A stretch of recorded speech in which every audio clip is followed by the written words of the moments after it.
मेरे प्रिय दर्शकों नमस्कार। प्रिय दर्शकों, ऋषि ज्योतिष में मैं आपका दिल से स्वागत करता हूं और आपका बहुत धन्यवाद भी देना चाहता हूं कि आप मेरे वीडियो बड़ी उत्सुकता से देख रहे हैं। आशा करता हूं आगे भी देखते रहेंगे। दर्शकों, मैं हमेशा हर वीडियो में बताता हूं कि ऋषि ज्योतिष नर्मदा नदी के तट के नजदीक है नरदेहर। यहाँ पर काल सर्प दोष पितरोज की पूजा की जाती है। जो इच्छुक है संपर्क कर सकता है। ऋषि ज्योतिष हाथ से पत्रिकाएं लिखता है, निचोड़ देता है, जीवन का सार निचोड़ देता है। जो इच्छुक है संपर्क कर सकता है। ऋषि ज्योतिष वास्तविक कुंडली में जो शुभ अशुभ ग्रह है उसका वीडियो बना करके आपका मार्गदर्शन करता है। वह कुंडली आपकी भी हो सकती है, किसी की भी हो सकती है। आज हम आपको एक पुरुष की कुंडली में विचार करके मार्गदर्शन करेंगे। हमारी उससे बातचीत हुई। वो पुरुष ये चाहता है कि पंडित जी या आचार्य जी ऐसा कुछ जादू की छड़ी लेकर के उसका कल्याण कर दे। वो संभव नहीं है। मैं हर वीडियो में बताता हूं, किसी पंडित या किसी या आचार्य के पास कोई जादू की छड़ी नहीं है। जादू की छड़ी तो केवल सिर्फ आपके पास है, वो है श्रद्धा। आप अगर श्रद्धा से काम करोगे तो आपका राह आसान होगी, वरना नहीं होगी। चाहे आप कितनी भी पूजा करो, चाहे कितने भी दोष निवारण करो, कुछ नहीं हो सकता जबकि कि आपके मन में श्रद्धा नहीं है। दर्शकों, कुछ रोचक कुंडली है और इसलिए मैं कहूंगा कि अंत तक बने रहिए। बहुत ही रोचक कुंडली है और आपका अच्छा मार्गदर्शन होगा। दर्शकों, उसका प्रश्न है, अब मैं कोई भी काम करता हूं, मुझे काम में कुछ बरकत नहीं मिलती, कुछ सफलता नहीं मिलती, धन मेरा खत्म हो जाता है। मुझे कुछ ऐसा उपाय बताओ, मैं कुछ भी ना करूं, सब कुछ पंडित जी आचार्य करें और मेरा सब कुछ हो जाए। कभी भी नहीं हो सकता, ऐसा संभव नहीं है।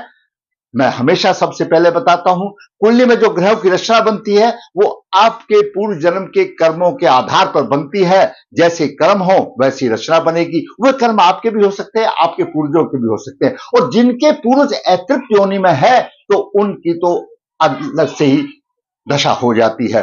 दर्शकों, गरुड़ पुराण के अध्याय 10 में संक्षिप्त गरुड़ पुराण जो गीता प्रेस ने निकाला 504 पेज पर आप देखो तो लिखा है, अब जो हमारे पूर्वज मनुष्य योनि में भी आ गए हैं और हम उनका श्राद्ध निकलते हैं तो उनका अति उत्तम भोजन करके उनको प्राप्त होता है। यानी जो मनुष्य योनि में भी आ गए हैं तो हमारे पूर्वज, उनका भी श्राद्ध निकल के उनको जाता है। और जो किसी भी पुरुष योनि में है या और कोई योनि में, उनका जो स्वादिष्ट भोजन है उसमें परिवर्तित होकर के निकलता है। और वह जातक तो श्राद्ध पर तो विश्वास ही नहीं करता। भविष्य पुराण ये कहता है, अब जिसने माता पिता का श्राद्ध नहीं किया उसकी पूजा कोई भी भगवान स्वीकार नहीं करता। अब भविष्य पुराण मैं बिल्कुल आपको शास्त्रों के अनुसार ये बता रहा हूं। और सूर्य भगवान भी ये कहते हैं भविष्य पुराण में, अब उसकी पूजा ना रुद्र करते हैं ना विष्णु भगवान करते हैं, कोई पूजा नहीं तो जो कि अपने माता पिता का वार्षिक श्राद्ध नहीं निकलता। तो दर्शकों, आपको हमको अपने पूर्वजों की तरफ ध्यान देना पड़ेगा। उनके जो मेरा वीडियो नंबर आप 4 देखिए, आपका बहुत मार्गदर्शन करेगा। जब भी कोई मृत प्राणी की जीवात्मा तुरंत 20-24 घंटे में रेमराज से इंटरव्यू करके वापस आ जाती है और 13 दिन तक रहती है, वो पूरा रुदन देखती है। 13वें दिन के बाद हमारे धर्मगुरु उसको क्रिया करके प्रेत से पितृ में बदली करके उसको रवाना करते हैं। ऐसा बोला गया 365 दिन में पितृयोनि में पहुंचता है और उसका फिर श्राद्ध निकलता है। जिनकी की अकाल मृत्यु हो जाती है, अपमृत्यु हो जाती है, उनकी तो आत्माएं वहां तक पहुंचती नहीं, वो अतृप्त योनि में घूमती है। परेशान तो वो करती है और उनके घर में अतृप्त योनि में 3-3 आत्माएं घूम रही हैं। आज भी हमारे देश में दिव्य दृष्टि वाले बहुत हैं। आप कहीं से भी पता कर लीजिए, आपका फोटो देखकर, मकान का फोटो देख करके उनको भगवान ने दिव्य दृष्टि और बता देंगे। इसमें कोई शक नहीं, ये सब विद्याएं हैं, ये हकीकत है, ये वास्तविकता है, तो पता लग जाएगा। और वो सब होगा तो श्रद्धा से उसका श्राद्ध किया जाएगा, उनकी मुक्ति की जाएगी, तभी उसके घर में शांति है। दर्शकों, पूर्व अतृप्त योनि में है, भूत प्रेत आदि योनि में है, धन की स्थिति, व्यवसाय और योग संतान कैसे मिल सकती है? वो कभी भी नहीं मिल सकती। जातक का जन्म 27 फरवरी 1985 शुक्ल पक्ष 7 कृत्या 2 बुधवार को हुआ। हमारे 5 नक्षत्र, जन्म नक्षत्र ऐसे हैं, कृत्तिका जिसके स्वामी सूर्य है, रोहिणी जिसके स्वामी चंद्रमा, पुष्य जिसके स्वामी शनि है, धनिष्ठा जिसके स्वामी मंगल है और उत्पादवा जिसके स्वामी शनि है। ये 5 जन्म नक्षत्रों में कोई भी अगर जातक जन्म लेता है तो कैसे ना कैसे अपनी स्थिति को तो कंट्रोल कर लेता है। वो अच्छे नक्षत्र माने जाते हैं। ये कुंडली के 12 भाव है। ये लगन लग्नेश है। लगन लग्नेश स्वयं का प्रतिनिधि है। पंचम भाव और 9 भाव, ये धर्म कोण है। लग्नेश और पंचम भाव का स्वामी, नौ भाव का स्वामी अगर शुभ स्थिति में हो तो अच्छी स्थिति सुधर जाती है, लेकिन अगर ये तीनों ही पीड़ित हो तो बड़ी समस्या आ जाती है। लग्नेश स्वयं अशुभ फलदाता बन गया, लग्नेश कोई भी कुंडली का जो अशुभ फलदाता बन जाता है, राहु अधिष्ठ राशि का स्वामी बन जाता है, तो वह राहु जैसे फल देता है। खुद अशुभ दाता बन गया तो बाकी क्या, जबकि लग्नेश कुंडली का संचालक होता है। पंचमेश पंचम भाव का स्वामी जिसकी कुंडली में गुरु है, तो गुरु अगर नीच का बन गया तो आप सोचो तो कैसे बात बनेगी। और भाग्य का स्वामी नहीं चाहता, भाग्य का स्वामी नहीं चाहता कि इसका उत्थान हो, तो वह जातक कैसे प्रगति करेगा, उसको कैसे मिलेगा। आइए उसकी कुंडली पर विचार करते हैं इन्हीं सभी बातों को लेकर के। जातक का जन्म 27/19 शुक्ल पाद बुधवार को योग इंद्र था, इंद्र के स्वामी पित्र हैं, उस जिस टाइम पे वो पैदा हुआ तो उसी के स्वामी पित्र है, भारी प्रबल पितृ दोष हो जाता है। जन्म के समय पे वृश्चिक लगन हो, वृश्चिक लगन 27 डिग्री, लगन में शनि 4 डिग्री लेकर आजमा, तृतीय भाव में गुरु नीच राशि में 10 डिग्री 51 मिनट लेकर के है, चतुर्थ भाव में सूर्य 19 डिग्री लेकर शत्रु राशि में, बुध 21 डिग्री लेकर के अस्त है, पंचम भाव में मंगल 24 डिग्री, मंगल राहु अधिष्ठ राशि का स्वामी है। मंगल की दो राशियां मेष राशि और वृश्चिक राशि, मूल त्रिकोण राशि मेष राशि है, मेष राशि में राहु है तो राहु जैसे फल देगा। मंगल तृतीय भाव में, शुक्र उच्च राशि में है तो यहां पर यह भी खराब हो गया, तो मंगल और शुक्र की युति हो गई, और शुक्र द्वादश भाव का स्वामी है, संतान तो मिलेगी, क्यों लग्नेश है, लेकिन त्रुटिपूर्ण प्रभाव देगी, योग संतान नहीं मिलेगी।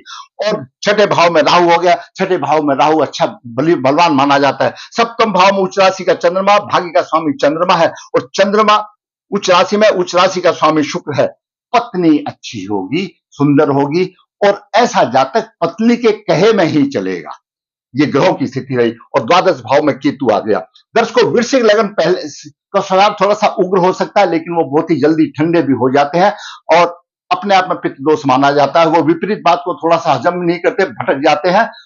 और मंगल मेष राशि और वृश्चिक राशि का स्वामी है, मेष राशि में राहु है, तो इसलिए मंगल अपने फल ना दे करके राहु अधिष्ठ राशि का स्वामी बन गया, राहु के फल देगा। सूर्य की बात करें तो सूर्य 10वें से और शत्रु की राशि में है, और केतु से पीड़ित है, शापित है कुंडली, सुखों की हानि हो गई, माता से अनबन होगी, या माता का सुख नहीं मिलेगा, कुछ भी होगा। और यहां पर सूर्य दसम भाव का स्वामी स्वयं अपने आप में सरकार है, व्यवसाय का भाव का स्वामी है, सूर्य भी केतु से पीड़ित हो गया। चंद्रमा की बात करें, चंद्रमा 9 भाव का स्वामी उच्च राशि में सप्तम भाव में है, लेकिन नीच दृष्टि से लगन को देख रहा है। चंद्रमा भाग्य का स्वामी है, मैंने कहा कि भाग्य का स्वामी नहीं चाहता कि आपकी उन्नति हो। भाग्य का स्वामी चंद्रमा सप्तम भाव में बैठ करके लगन को नीच दृष्टि से देखता है, तो कैसे उन्नति होगी आप ये अंदाजा लगा लीजिए। स्त्री सुख तो अच्छा मिलेगा, लेकिन स्वास्थ्य कमजोर होगा, मानसिक कष्ट होंगे, और विचित्र ऐसे होगा, विवाह भी किसी बड़े घराने की लड़की से होगा, लेकिन मानसिक तनाव होंगे। इसकी पत्नी इसके घराने से कहीं उच्च घराने की, धनी घराने की पत्नी होगी, अच्छी होगी, स्वभाव अच्छा होगा। बात करें बुध की, बुध एकादश भाव का स्वामी है, अष्टम भाव का स्वामी है, एकादश भाव आमदनी का भाव है, अस्त हो गया, आमदनी अपने आप में कमजोर हो करी। बात करें गुरु की, गुरु नीच राशि में है, भाई बहन शिक्षा आदि के संतान नीच राशि, वैसे बोलो तो शनि की तीसरी दृष्टि है, यहां पर शनि उसको कवर कर लेता, लेकिन शनि के अंश 4 है, गुरु के 10 है, और गुरु स्थिति में उससे बलवान आ जाता है, तो नीच एक बहाना होता है। तो यहां पर गुरु जो है भाई बहन की शिक्षा, संतान में पराक्रम में कमजोरी करेगा, शिक्षा का भाव का स्वामी है, कमजोरी करेगा। धन की कमी होगी, कुटुंब का सुख उसको नहीं मिलेगा, कुटुंब में कलेश होगा, परंतु भाग्य भाव को उच्च दृष्टि से देख रहा है यहां पर। लेकिन यहीं पर समझने वाली है, गुरु तो भाग्य भाव को उच्च दृष्टि से भाग्य पर, लेकिन भाग्य का स्वामी चंद्रमा उसको नीच दृष्टि से देख रहा, तो भाग्य उच्च होने का कोई मतलब नहीं रह गया जब चंद्रमा उससे गुरु से सुपरलेटिव डिग्री का हो जाता है। चंद्रमा उसको नीच दृष्टि से देख रहा, चंद्रमा नहीं चाहता अब उसकी तरक्की हो, और चंद्रमा भाग्य भाग का स्वामी है, गुरु से कितना भी भाग को उस दृष्टि से देख ले उसको कोई फायदा नहीं होगा, क्योंकि चंद्रमा उसको नीच दृष्टि से देख रहा है। अब बात करें शुक्र की, शुक्र 10 को द्वादश भाव का स्वामी, सप्तम भाव का स्वामी है, पंचम भाव में है, स्वभाव थोड़ा सा मुलायम, स्वभाव उसका अच्छा होगा, बुद्धि शिक्षा संतान के लिए बहुत अच्छी सफलता मिलेगी, बात करने में बहुत चतुर होगा, और वो हमेशा स्त्री के प्रभाव में रहने वाला होगा, और नीच दृष्टि से देख रहा, आमदनी में कठिनाई होगी। यहां पर मंगल भी शुक्र भी राहु आदिश राशि का स्वामी होगा, एकादश भाव को देख रहा, आमदनी में कठिनाई होगी, आमदनी को मैंने गोल अंडा कर दिया, आमदनी में कठिनाई आ गई। शनि की बात करें तो शनि दर्शकों तीसरे चतुर्थ भाव का स्वामी लगन में बैठ गया, स्वास्थ्य कमजोर होगा, उग्र भी होगा, जितना मुलायम भी हो जाएगा, आलसी होगा, कुछ करके खुश नहीं होगा, सब कुछ करा कराया मिल जाए, जैसे कि जामुन के पेड़ के नीचे लेट जाए और जामुन मुंह में आ जाए, ऐसी प्रवृत्ति की आदमी होगी, कुछ करने वाली बात नहीं होगी। तो कैसे होगा भाई? और शनि की सप्तम दृष्टि यहां पर जीवन साथी पड़ रही है। अच्छा, लेकिन दसम दृष्टि सूर्य की, मैंने ये डॉट डॉट डॉट मार्क दिखा के आया, दसम भाव पर पड़ रही है, तो शत्रु राशि में शनि हानि कर रहा है। राहु की बात करें तो राहु छठे भाव में, राहु की मैंने पंचम दृष्टि यहां पर दसम भाव पर दिखाई है, ये एरो मार्क दिखाते हुए डॉट में। तो शनि और राहु दोनों दसम भाव को देख रहे हैं। ज्योति का सूत्र हमेशा बताता हूं, सूर्य, शनि द्वादश भाव का स्वामी और राहु अधिश राशि का स्वामी, ये 5 ग्रह में से जहां 2 अशुभ ग्रह होंगे उनका प्रभाव होगा, उससे अलग कर देंगे। वृश्चिक लगन के लिए शनि भी अकारक है, शत्रु है, और राहु भी अकारक है। शनि की दसम दृष्टि है, राहु की पंचम दृष्टि है, दसम भाव पर है। दसम भाव खड्डे में गया, कोई प्रतिष्ठा नहीं, कोई प्रमाण नहीं, कोई प्रतिष्ठा नहीं, कोई तरक्की नहीं, और कोई व्यवसाय में भी परेशानी आ गई। और दसम भाव का स्वामी सूर्य केतु से पीड़ित है, शापित कुंडली बन गई, तो कैसे व्यवसाय चलेगा भाई? नहीं चल सकता। केतु ने सुखों की हानि कर दिया, और केतु की दृष्टि जो है सारे सुखों को हानि कर दिया, सूर्य को पीड़ित किया, इसलिए मैंने एक ही दृष्टि दिखाई है। अब राहु की दृष्टि मैंने आपको 5 दिखाई है। राहु की पंचम दृष्टि दसम भाव पर है, राहु की सप्तम दृष्टि द्वादश भाव पर है। पंचम, ये जहां पंचम दृष्टि है, ये व्यवसाय का भाव है, प्रतिष्ठा का भाव है, व्यवसाय को प्रभावित कर रहा है। सप्तम दृष्टि खर्चे का भाव है, खर्चा अधिक कर रहा है। और नवम दृष्टि धन भाव पर है, धन से खर्चा ले रहा है, काम कुछ नहीं कर रहा है, जो पैतृक संपत्ति है उससे खर्चा ले रहा है, और सीधा द्वादश भाव को दे रहा है खर्चा करने के लिए, और व्यवसाय भी रोक दिया। यानी व्यवसाय में हानि कर रहा राहु, खर्चा अधिक कर रहा है, और धन को ले रहा है, धन से दिखते भाव से धन भी ले रहा है, जो जोड़ा हुआ धन, जो पैतृक धन, कमाया हुआ नहीं, जो पैतृक धन है उसको लेकर के उसको खर्चा कर रहा है। राहु बन गया अति विनाशकारी। क्यों बन गया? जन्म नक्षत्र कृतिका है, कृतिका से 22वां नक्षत्र सतबीजा है, सतबीजा नक्षत्र 22वां बना विनाशकारी नक्षत्र होता है। सतबीजा नक्षत्र के स्वामी राहु है। राहु की दशा रही 18/9/2005 से लेकर 23 तक, इस 18 साल में उसका पूरा विनाश कर दिया राहु ने, कोई उपाय नहीं किया। और इनके 3 अतृप्त आत्माएं इनके घर में घूम रही हैं, और अगला बोलता है मैंने तो पिंडदान कर दिया और वहां पर बैठा दिया, कहीं बैठता नहीं है। अगर मुक्ति होती है तो उनको जन्म मिलता है। जब मैंने आपको गरुड़ पुराण का बताया अध्याय 10 504 में, वो मनुष्य योनि में भी आ जाने के बाद में उनको श्राद्ध मिलता है। बोला श्राद्ध निकालने की तो जरूरत नहीं, भाई नहीं निकालने की जरूरत है तो ऐसा ही होगा, जब तक कोई उसको आपके पूर्वजों को मुक्ति नहीं मिल जाती, उनकी आत्मा तृप्त नहीं हो जाती। तृप्त करना आपका काम है, श्रद्धा में ही तृप्त है। हम जो श्राद्ध करते हैं उसमें हम अपने पूर्वजों को तृप्त करते हैं और हमसे खुश होते हैं, आशीर्वाद देते हैं। जब श्रद्धा ही नहीं तो कहां से तृप्त करेगा? टोटल का करने से कोई भी पूर्वज तृप्त नहीं होगा, श्रद्धा से तृप्त होगा। चाहे आप श्रद्धा से गुड़ की डली भी खिला दोगे तो सिद्ध होगा, लेकिन आपके काम के पीछे श्रद्धा होनी चाहिए। श्रद्धा है नहीं। मैं हमेशा हर आदमी को बताता हूं, भाई आप ऐसे टाइम पर उठो और आप सूर्य को जगाओ, लेकिन अगर 11 बजे उठेगा, कोई जल देना नहीं, उसको महत्व ही नहीं पता, बोला क्या जल देने का है, वो तो बड़ा मुश्किल है भाई, क्या क्या जल देने का है? तो ऐसा ही होगा जैसा उसके साथ हो रहा है। लग्नेश भी उसका अशुभकारी बन गया, राहु विनाशकारी बन गया, व्यवसाय चौपट हो गया, आमदनी रही नहीं, धन खत्म हो गया, खर्चा अधिक हो गया, गुरु नीच का हो गया। गुरु पंचम भाव का स्वामी है, शनि राहु अधिश राशि का स्वामी, भाग्य का स्वामी चंद्रमा नीच दृष्टि देख रहा। तो यानी 3 ग्रह मैंने आपको बताए भाई।